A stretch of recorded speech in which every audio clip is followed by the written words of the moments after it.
Hoy tenemos el comentario de Javier, el papá de 2 peques, que dice así: quería daros las gracias por el episodio de la herpangina. Nos pilló justo cuando nuestros hijos tenían aftas en la garganta y fiebre, y gracias a vosotros supimos que no era nada grave y que no hacía falta darle antibiótico. Nos habéis ahorrado una buena dosis de preocupación. Pues gracias a ti, Javier. Nos alegra que Sin Cita Previa Salud en Familia os sirva como recurso para cuidar mejor a vuestros hijos. Ahora empieza Sin Cita Previa Salud en Familia, un podcast de Adeslas, con 2 pediatras en casa. Bienvenidos a Sin Cita Previa Salud en Familias, el podcast de Adeslas. Yo soy Gonzalo Oñoro y a mi lado tengo a la pediatra Elena Blanco. ¿Qué tal, Elena? Hola, ¿qué tal, Gonzalo? Los 2 pediatras. Estamos encantados de compartir este ratito que pasamos aquí cada 15 días con todos vosotros al lado de estos micrófonos, y hoy vamos a intentar resolver una duda pues que tienen muchos papás en la consulta: si realmente los omega 3 tan famosos que estamos escuchando y que vemos anunciados por todos los sitios son realmente tan importantes para los niños. Porque claro, no solo vemos en anuncios de cereales o en yogures enriquecidos, sino que también en cápsulas, en complementos que prometen múltiples mejoras en la salud de nuestros hijos y de las personas mayores, ¿no? Así que hoy pues vamos a aclarar qué son, para qué sirven, en qué alimentos los podemos encontrar y si tendría sentido o no que lo tomásemos como suplementos. Pero antes de empezar, deja que te haga esta pregunta que a mí tanto me gusta. ¿Son malas todas las grasas que podemos consumir en la alimentación? Pues no, para nada. Las grasas son imprescindibles para el organismo y también durante la infancia, porque aportan energía y forman parte de las membranas de las células de nuestro cuerpo, como por ejemplo el cerebro y las neuronas. El problema no son las grasas en sí, sino el tipo de grasa que consumimos. Las grasas saludables, como las de aceite de oliva, los frutos secos o el pescado azul, protegen el corazón y ayudan al cerebro. En cambio, las grasas trans o las saturadas que encontramos en los ultraprocesados o en la bollería industrial son las que debemos limitar. Así que no se trata de eliminar las grasas, sino de elegir bien cuáles incorporamos a la alimentación de nuestros hijos. Bueno, vamos allá con el desarrollo de este episodio tan importante y tan interesante, desde luego para mí, que soy también yo mamá, no pediatra también, pero me interesa mucho. A ver, ¿qué es el omega 3, Gonzalo? Bueno, pues es un tipo de grasa saludable poliinsaturada esencial. ¿Y qué significa esto de esencial, Elena? Pues por el que el cuerpo no la produce en cantidad suficiente, por lo que debemos consumirla de alguna forma, ya sea principalmente a través de la alimentación. Y existen 3 tipos de omega 3. Son nombres un poquito raros, así que si me trabo lo que sea, me ayudas, ¿vale, Elena? Por un lado, el ALA, que es el ácido alfa-linoleico, que se encuentra principalmente en fuentes vegetales como el lino, la chía o las nueces. El EPA, que es el ácido eicosapentaenoico. Y el DHA, que es el ácido decosaexaenoico. ¿Lo he dicho todo bien, Elena? Pues parece que sí, pero bueno, vale. Nos vamos a referir a estos, el primero como el ALA. Eso. Y los 2 segundos, EPA y DHA, que yo creo que es más fácil de decir. Y sobre todo el DHA, que yo creo que es el que más suena. Estos 2 últimos, que no lo he dicho, están presentes sobre todo en pescados y en mariscos, en pescados grasos, ¿no? Como veremos luego. Y todos provienen de diferentes tipos de grupos de alimentos, y es verdad que el cuerpo parte del ALA podría convertirlo en EPA y DHA, pero lo hace con muy baja eficiencia y por ello es muy importante la fuente alimenticia.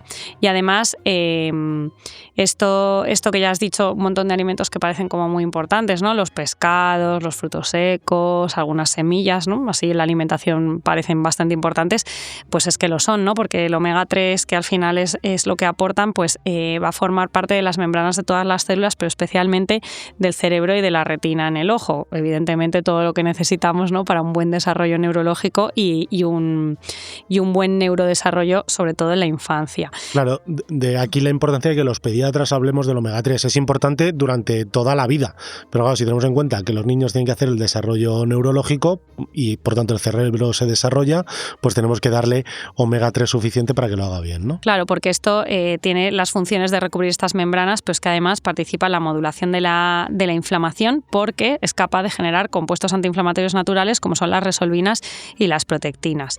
Así que en términos generales muy importante para el desarrollo cognitivo y visual, para la regulación de la presión arterial y la regulación del colesterol, sobre todo en la modulación del nivel de triglicéridos, el funcionamiento del sistema inmune, tan importante para defendernos de las infecciones, y el buen mantenimiento de la salud de la piel y de las mucosas, por ejemplo, todo lo que recubre al intestino, los ojos, la nariz y todo esto. Claro. Y en el adulto... Claro, en el adulto sobre todo porque yo creo que los estudios inicialmente... Algo ya hemos dicho que puede parecer. Y yo creo que la mayoría de la publicidad, no digo que la publicidad sea mala, sino que la publicidad que se hace sobre el omega 3 va mucho más dirigida a los adultos. Pues bueno, se ha visto que el omega 3 reduce los niveles de triglicéridos, ¿no? Y con esto mejora la función endotelial, que es como la capita más superficial, no, la más interior, que recubre los vasos sanguíneos y por tanto puede prevenir enfermedades cardiovasculares, ¿no? Sobre todo a nivel de corazón y enfermedad de cerebro. Y la tensión arterial, ¿no? Claro, mejorar los niveles de tensión arterial. Y además, en este efecto antiinflamatorio, pues también procesos inflamatorios, famosa artritis reumatoide y la enfermedad inflamatoria intestinal, o incluso trastornos del ánimo, sobre todo aquella función del recubrimiento de las estructuras nerviosas. Claro, lo que sí que hay que saber es que estos beneficios que se han visto que pueden estar en adultos no se replican igual en la población infantil, donde las prioridades metabólicas y nutricionales son distintas. O sea que no podemos decir que por dar omega 3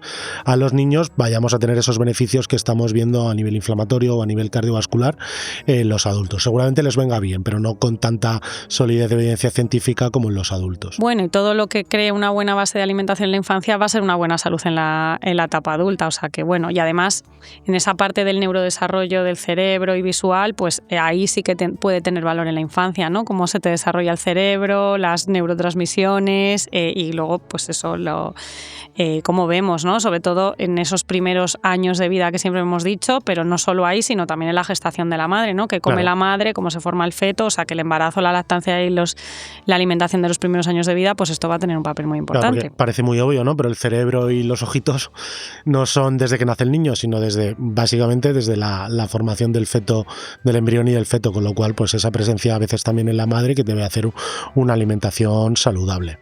Y luego hay algunos estudios que han encontrado algunas asociaciones entre unos niveles adecuados de DHA, uno de los omega 3, y mejoras en la atención, en el lenguaje, en la conducta, aunque la evidencia no es totalmente concluyente, ¿no? Al final esto es algo que es reciente, que no se ha estudiado desde hace montones de años y entonces pues bueno, hay que esperar un poco a que se completen más los estudios para poder decir que realmente... Claro, con una alimentación saludable, como ahora veremos, seguramente se cubren todas las necesidades ya de omega 3. Yo hablo un poco pensando en suplementar a los niños, ¿no? O suplementar a los adultos. Y realmente eso va a poder hacer que mejore el lenguaje o que mejore la atención de estos niños, pues yo creo que todavía no estamos en ese punto. El mensaje tiene que ir dirigido a una buena alimentación con alimentos de verdad, en las que estén todos los grupos de alimentos en las proporciones adecuadas y que eso pues nos va a asegurar un buen desarrollo en todos los sentidos.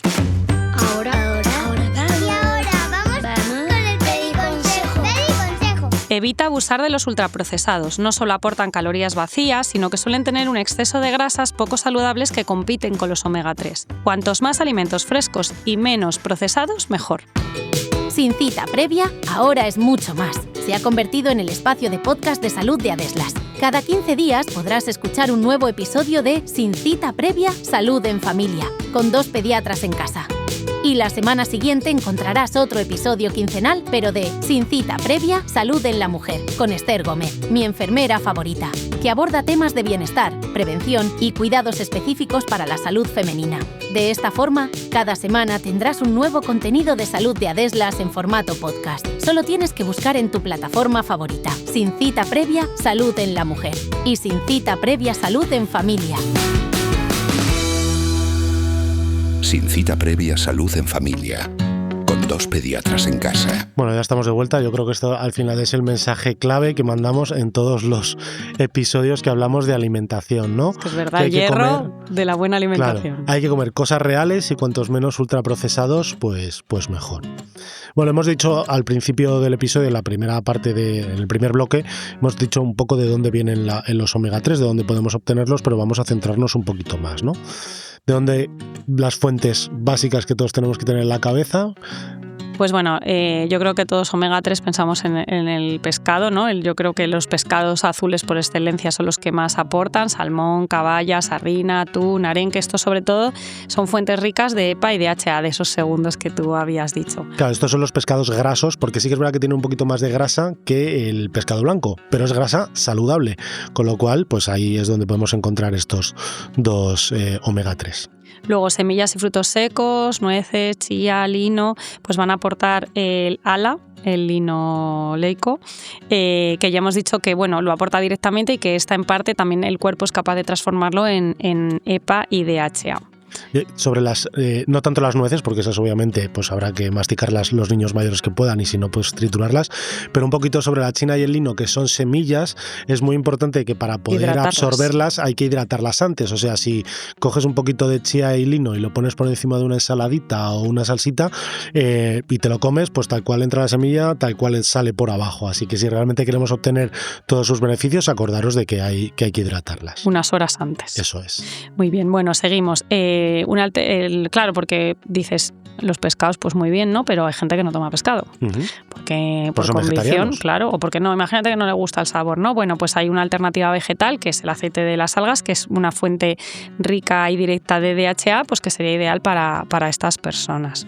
Luego, por ejemplo, los huevos. Sí, los huevos, hay huevos que ya vienen enriquecidos en omega 3 y algunos productos lácteos que están fortificados, que lo veis en el etiquetado que pone enriquecido con omega 3. ¿Por qué? Porque no son productos que de por sí contengan omega 3. Entonces, pues bueno, lo que se hace es teniendo en cuenta que la alimentación que realizan los niños o que realizamos los adultos, la leche y los huevos suelen estar presentes y ya hemos hablado muchas veces de que son alimentos saludables, pues mira, ¿por qué no? Que puedan estar enriquecidos, pues pueden aportar un poquito más. Pero bueno, en general yo creo que sí que recomendaríamos que se consuma pescado azul un par de veces a la semana y con eso mantendríamos niveles adecuados de DHA. O sea que tampoco hace falta recurrir a esos alimentos que están enriquecidos. Claro, así en resumen, pues bueno, podemos decir que niños más pequeñitos, por debajo de los 4 años, lo ideal sería una ración y por encima de esta edad, pues 2 raciones de este pescado azul a la semana parecen los óptimos para obtener una buena fuente de omega 3 en tu alimentación sin necesidad de suplementación. Claro, yo te quiero preguntar, estamos hablando, claro, dices niños de 1 año a 4 años, mayores de 4 años, estamos hablando de niños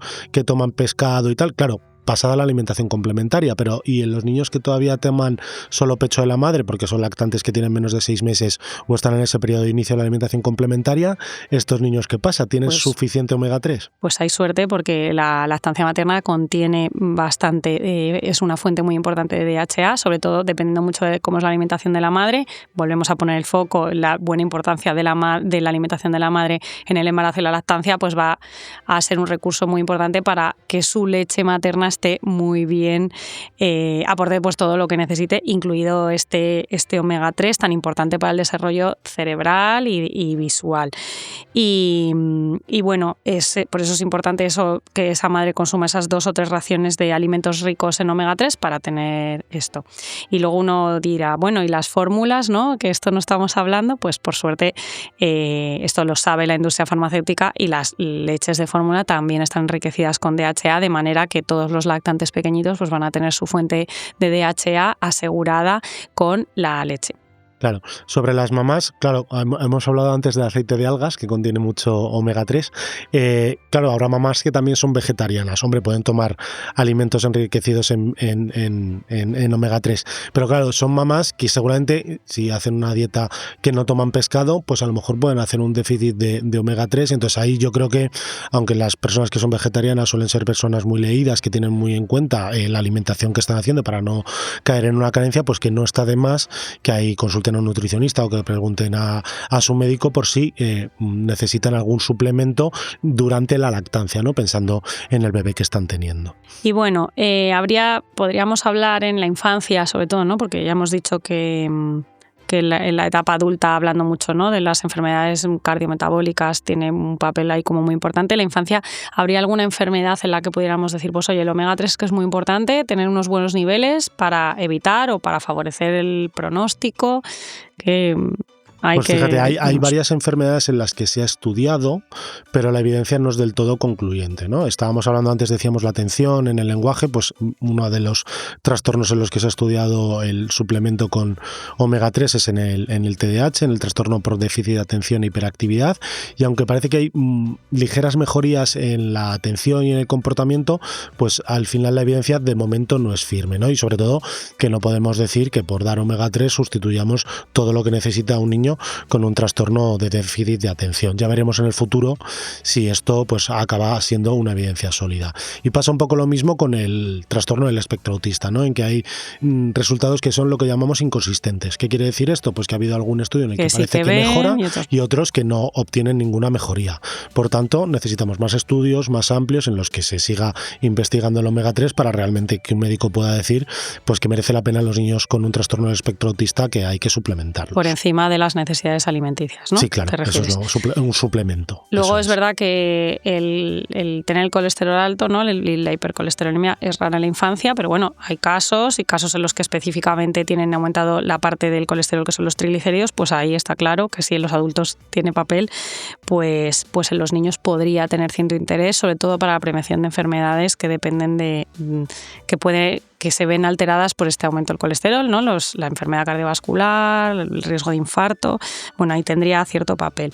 Y luego es verdad que, bueno, esto tampoco hay evidencia, ¿no? Los procesos inflamatorios leves, el dolor abdominal funcional, pues bueno, se dice, se estudia, pero a día de hoy, pues poca evidencia. Y en cualquier caso, en todos los casos, pues habría que individualizar si en este niño pues merece la pena, revisar cómo es su alimentación. Niños que, aunque los papás tengan claro que su alimentación tiene que ser así o asá, pues luego no lo pueden llevar a cabo. Bueno, pues en todos esos casos habría que buscar un consejo individualizado que no se puede dar de forma generalizada aquí ni en ningún otro sitio, ¿no? Claro, yo creo que lo que tiene que quedar claro es que en los niños sanos el omega 3 es necesario, sanos y bueno, también enfermos. O sea, quiero decir, el omega 3 tiene que formar parte de lo que consume un niño, como has dicho antes, el hierro, el calcio, o sea, al final todos los micronutrientes, ¿no? Pero y además el omega 3, si nos centramos en él, pues que sí que puede tener un buen impacto a futuro en su salud cardiovascular, ¿no? Pues que esté más cardioprotegido de cara a los 50, 60, 70 años de tener menos enfermedades cardiovasculares. Ahora que con una alimentación saludable, como hemos explicado y yo creo que se ha entendido, va a ser más que suficiente sin necesidad de ningún tipo de suplemento. Así que mensaje, ¿no? Que lo más efectivo va a ser, como siempre, una alimentación variada, basada en alimentos naturales, no envueltos, que contenga pues pescados, vegetales, frutos secos, semillas y, por supuesto, evitar todas aquellos ultraprocesados y grasas trans, ¿no? Que son aquellas que van a desplazar primero, son obesógenas, van a desplazar el resto de los alimentos y, bueno, en cualquier caso no son saludables. Y ahora, unos consejitos. Toma nota. Que no te olvides. Los omega 3 son grasas saludables esenciales. El cuerpo no las produce, hay que obtenerlas de los alimentos. Son importantes para el cerebro, la vista y el sistema cardiovascular, pero los suplementos solo tienen sentido en casos concretos. La mejor fuente de donde podemos obtener el omega 3 es de una alimentación equilibrada, en la que abunden el pescado azul, las semillas y los frutos secos. Y hasta aquí el episodio de hoy. Esperamos haber aclarado qué papel tienen los omega 3 y por qué son tan importantes para los niños y para los adultos. Gracias por acompañarnos una semana más y por confiar en Sin Cita Previa Salud en Familia para resolver vuestras dudas sobre salud infantil. Hasta el próximo episodio. Adiós. En el siguiente episodio hablaremos de nativos digitales, mito o realidad.